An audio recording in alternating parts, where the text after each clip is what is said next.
Hello students, जैसे कि आपको ये दिख रहा है, क्या लिखा है ऊपर बोर्ड पे?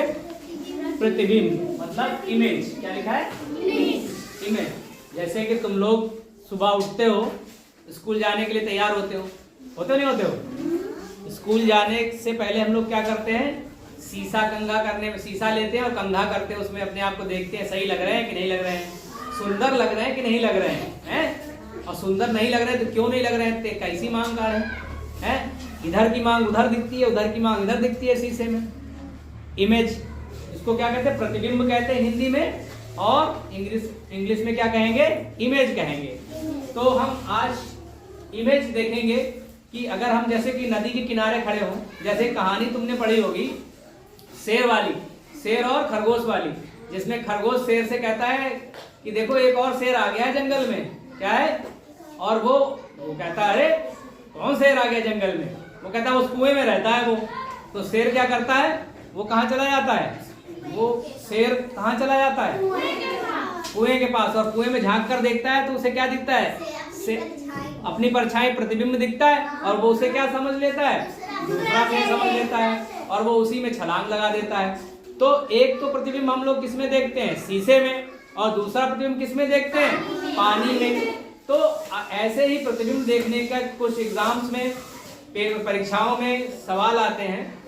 तो वो कैसे करें? जैसे मान लो हमने लिख दिया, जैसे मान लो हमने क्या लिख दिया? NIB। क्या लिखा? NIB। क्लियर? अब हमने कहा कि इसको कैसे, इसकी मिरर इमेज निकालें। इसकी क्या होगी? ये क्या है? शीशा। और ये क्या है?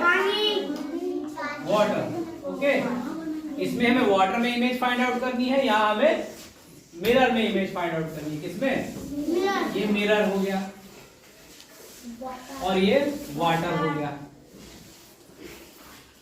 वाटर की इमेज यहां कहीं आएगी, इसकी इमेज, और इसकी इमेज इस तरफ कहीं आएगी। ठीक है?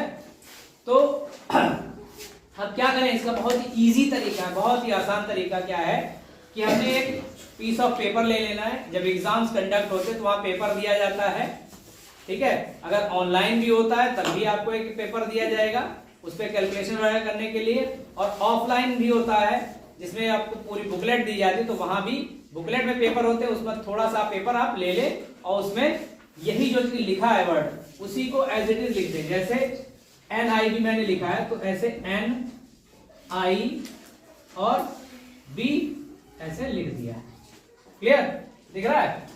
NIB मैंने ये लिख दिया है, NIB। क्लियर? अब इसको क्या कर देना है? पेज को जब हम कौन सी मिरर इमेज चाहिए तो पलट देंगे। क्या कर देंगे? पलट देंगे, और ऐसे करके देख लेंगे क्या है। तो जब हमने देखा तो हमें दिख रहा है कि N यहां पहुंच गया, I यहां बीच में ही है, और B कहां आ गया? नजदीक आ गया। तो इस तरह से हमको मिल गई क्या? मिरर इमेज मिल गई। इसी शब्द की क्या मिल गई? मिरर, इन अक्षरों की मिरर इमेज मिल गई। और जब हमें क्या फाइंड आउट करनी है? Water image. तो क्या करना? इसी पेज को ऐसे रखा था, ये इसको हमें पलट दे। अब क्या? उलट देना है। क्या करना है? उल्टा कर देना है। क्या कर देना है? उल्टा करेंगे। तो उल्टा करके देखेंगे तो B ऐसे देखो, तो B कैसा, जैसा बना है वैसा दिखेगा। मैं उल्टा कर दिया, B ऐसा ही दिखेगा, ये पलट के नीचे आ जाएगा, और ये I ऐसा हो जाएगा, और N रिवर्स हो जाएगा। N ये इधर हो जाएगा, और ये बन जाएगी तुम्हारी वाटर इमेज। क्या बन जाएगी? इन अक्षरों की वाटर इमेज ये बन गई, और ये हो गई मिरर इमेज, और ये हो गई वाटर इमेज। क्लियर है? आसान तरीका। अब इसको कैसे याद करें? पलटना कहाँ है? पलटना है शीशे में, और उलटना है पानी में। अब सुनो, पलटना है जवानी में, उलटना है पानी में। जवानी किसमें देखते हैं हम? शीशे में। और उलट के किसमें गिरना है? पानी में। क्लियर? पलटना है जवानी में और उलटना है। Okay, now you got it कि how to find out mirror and water images. ठीक है? तो गुड लक। आगे जब कभी एग्जाम हो किसी भी तरह का तो उसमें ये तो यूज कर सको ट्रिक। बहुत ही अच्छी आसान ट्रिक है, आसानी से आप लोग कर सकते हो। ठीक है? ओके, नाउ इसको ध्यान से उतार लो, ठीक है।